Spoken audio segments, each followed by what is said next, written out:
I do agree though that your partner, you need to have the similar mindset. So it might be a bit difficult if I was to be with somebody that had a very strong political opinion. Usually I just go for people that are quite open-minded and chill. But I think I could be open still because I like to learn new things when I'm with partners.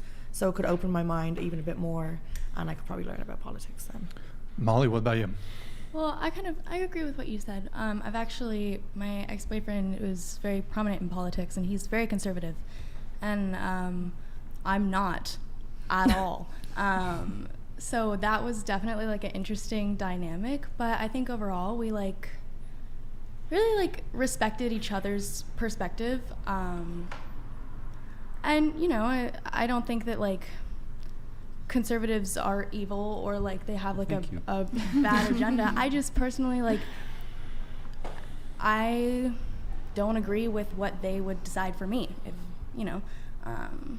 and so I think that in a relationship, when you're with someone that shares different values, it would be extremely hard to be married to someone for the rest of your life.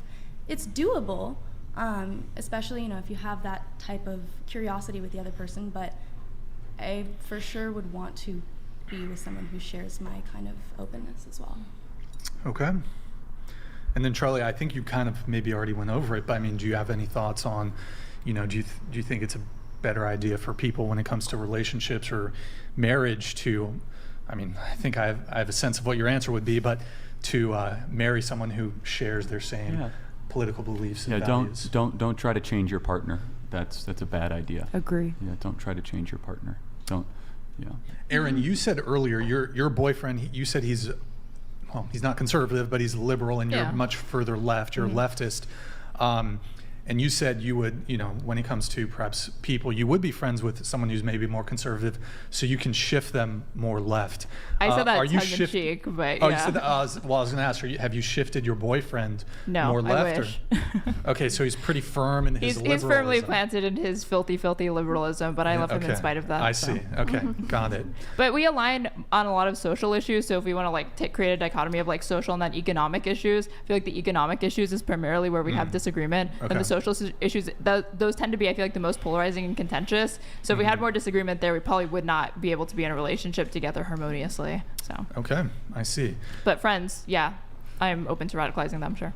Okay, got it. So I'm curious, who here considers themselves a feminist? Maybe just show of hands. Are you a feminist? I don't. That's it? Just Aaron and Pixie? Molly? And Molly. A little bit? Okay. All right. So Charlie, we've got some feminists here.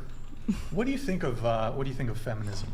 I want them to define the term first, because there's no use in me giving thoughts on a abstract concept. So, I'm all ears. What's your sense? How do you define feminism? Feminism is just simply the advocacy of equality, both social, political, economic, on the basis of all genders everywhere. So that's what feminism is to me. Do you concur? I concur. Do you concur? Concurred. Okay. So you want me to give a thought on that? Do you agree with their definition of feminism? That would probably be the most agreed upon definition. So I do believe in equality under the law, obviously. I believe in equality for representation or enfranchisement to be able to vote, obviously. But you said economic equality. That's interesting. Do you think that female models and male models should be paid the same by law? Yeah. Yep. Okay, so we should make female actresses and models be paid less because they earn about 20 times more than men. I think when so you get women to, would get a pay cut. You're okay with that? I think when it comes to creative fields like that, it's going to be very difficult to look at it on the basis of sex or gender, how you would pay somebody, because that's going to have so many more factors than simply that. But if we're talking about equal economic opportunities, for example, should a man and woman doing the exact same position at a corporate office be paid the same if they're doing the same amount of work? Then yes. Depends on what they studied, depends how long they've been there, it depends if they're equally as good at the job, it depends all else being equal. I'm saying if all of those things are equal, can we at least agree they should be paid the same? That's already the law. So you're not allowed to discriminate based on gender or sex based on a law passed in the 1970s. Right, yeah. However, what is now being tried to be passed through other movements is to try to swoop in and say, regardless of qualifications, how often you ask for a raise. So I'll ask a question. Why do you think, for example, the average male, it looks as if they earn more than an average woman in a city? Is it because of sexism or other factors? I think sometimes implicit bias can be one factor among many, but like all the things that you mentioned earlier, different qualifications, different business acumen, skills, work output, numbers of hours work could all be things that impact pay. Right. So and like studies that like focus on the gaps between men and women like do make note of these differences. Okay, SkizTech, thank you for the gift of 100 subs. Charlie, do you have a response? No, I hear that. I do want to actually get back to even more of a fundamental question, and I'm sorry I didn't ask this. Sure. What is a woman? Oh. A woman is somebody who presents as our social conception of womanhood. So and you acts in such a way. So Pixie, just can you answer that question without using the word woman or womanhood? It's because basically it would be a functional definition. So as a society, we have an understanding of what woman is. What It's is a that? man. Yeah, that's basically. I am a man. Well done. Can you elaborate? XY chromosomes. Okay, but the problem with that is that I didn't check your chromosomes before coming in here and calling you a man, and you didn't check my chromosomes before coming in here. And Or genitals. Or genitals, calling me a woman. So let me just play this out. So first of all, you can't give me a definition without using the word woman. That's a functional definition. Yeah, sure. Do you know what functional definitions yeah, are? I'm very well aware, and you should have a functional definition for the most important question in civilization, No. right? Well, the Don't point know of a functional definition, functional definitions are a definition that is by the function of something. So, like for example, No, there's an objective 1 = definition. 1 is like 1 is a function of 1.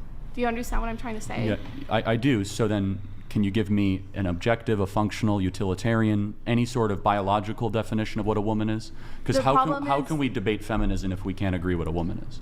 I would even like, I feel like Pixie's definition absolutely satisfies the definition of what constitutes womanhood, but I would define it only slightly differently, which is that it's a person who performs a set of social roles that are typically associated with feminine characteristics, but not necessarily, because there are even cis women who fall outside of this, and we still consider them women nonetheless. Like butch lesbians, for example, are women that exhibit very masculine characteristics, but nonetheless society understands them to be women. So I find cis to be a very offensive word, by the way. I don't know how you feel about the cis. I don't women. think I think it's hate deeply about speech, that. to be honest. I didn't mean to trigger you, Brian. I would have given you a trigger warning before if I had So known. do you think anyone can become a woman?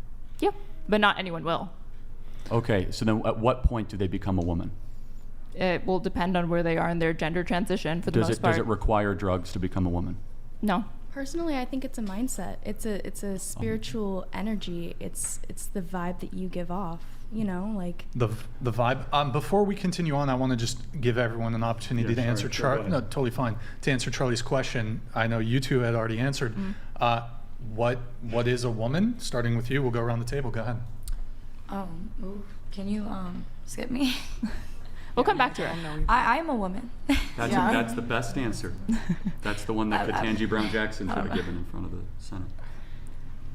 So come back to you? Or? Yeah, come back to me. Come back to me. Let me Sure, brainstorm okay, on go that. ahead. Same. I'm a woman. What is a woman? Like, I don't. What about you? Can I have you tilt your mic down just Yeah, a of tad? course. Perfect. Go ahead. Right there. Yeah. I'm a woman, but I also do think that a woman is someone who identifies as a woman, and that's that. I mean, theoretically, it's someone who's born with a womb, but this generation obviously has proven that men can turn into women. So I'm not discluding that. I still think that they should be perceived as what they're portraying themselves as. But technically, I still think trans girls, they are a version of a man, but they can still be classed as a woman, which is a bit tricky, but yeah. Molly? I'll say the same answer. I think what constitutes as a woman is the energy that you give off and that you want to put out into the world. So if being a woman or a female is a mindset, can your age also be a mindset? Can you choose to be, can you just say I feel 14, which is a classifiable mental condition, by the way, of in it? So I I will say, yes, I know people that act way younger than they actually are, and they love acting way younger than they actually are. And I know people that, you know, like act way older than they are, and they, you know, and they pride themselves in that. And I think. Okay, fair enough. So if a 35-year-old man claims he's 14, should we have any problem if he wants to have sex with another 14-year-old? No. I'm not saying No, that you should. Probably should have a problem, I think. No, I'm not Well, saying that good they idea to have should a be problem. able to have sex, but But they can who's to say state, he's not 14? I feel 14. Right, They're but- allowed to state that. Okay. Grid 1 Motorsports donated $200. The man who owns it paid himself 1.3 mil a day last year. He loves feminism. Oh, okay. Today men acting female can be better women than real women.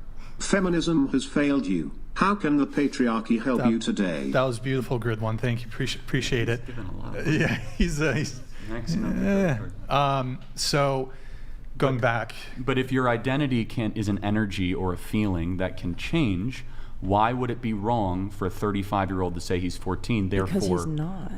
But then how is someone who has male parts a woman if he's not I feel a like woman? that's two different It's things. Why? different because you It's can't a go mindset, back isn't in it? time. Your age isn't a mindset. I Well, mean, but, like, but then why is your sex or your gender a mindset and your Because- age isn't? I don't know which one is which. One of you could probably say, but sex and Do you gender agree? is At different. least acknowledge that sex and gender are two separate That- things. that's what I was gonna There are say. 0 genders, 2 sexes, and infinite personalities. What? Okay. Gender doesn't exist. What do you mean? Okay. Sex does. So the parts you're born with is who you are. How does gender not exist? It's a 1960s clinical term, largely made out of the Academy of John Clinical? Money and Alfred Kinsey and many postmodern child psychiatrists, many of whom, by the way, were not really great people, but we don't have to go into that. But gender is a new term of the last 50 or 60 years. So- Yeah, but it still exists. But personalities exist. We can agree with that. Proclivities or interests or likes exist. So Do you- by that definition, then if you're a woman or a man, is your energy. It is your personality. Well, yeah, the goal, or what used to be the case, is the vast majority, 99.9% of all people, their biology and their reality, or how they viewed their reality, I should say, were in alignment. And now that's not so much the case. So people are, first of all, there's many elements to this. People are told that they can become something they can't.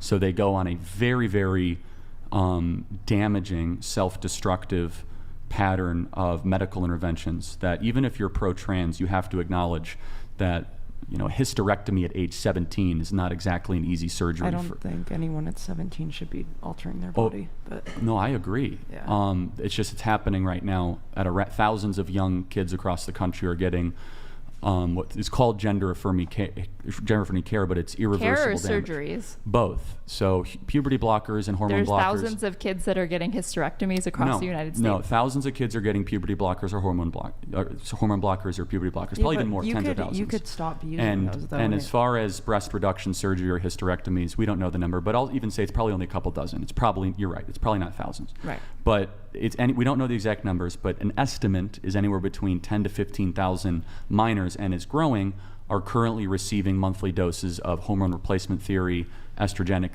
therapy. Yeah, but you can stop those and be like. Well, that's the question, right?